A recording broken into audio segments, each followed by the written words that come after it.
Okay, let's take a look at how we can go about to solve this question. Okay, first thing to take note is that the question is looking for the greatest acceleration.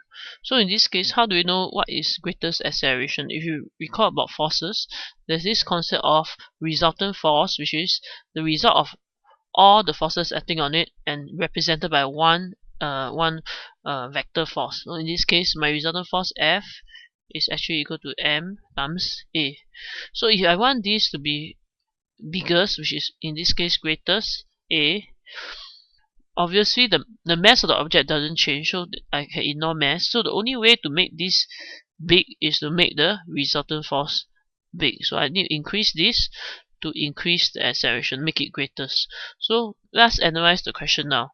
So which of these A, B, C, D forces is actually giving me the greatest resultant force? So we analyze part by part. We look at option A. The arrows are actually pointing.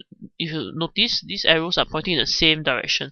So you notice that if we push the same object onto the same direction, the resultant force will obviously be bigger because it's pushing the same direction. So I take resultant force is actually 80 plus 20. So for option A, my resultant force is 100 Newton. Okay, what about option B? You notice for option B, the arrows are actually pointing in opposite direction. So in this case, if I want to find my resultant force, 80 is actually greater than 20. So the resultant force will obviously be towards the right. So I take 80 minus 20. Because the 20 actually opposes the motion. So my resultant become 60 Newton. Okay, this is for part B. Okay, what about part C?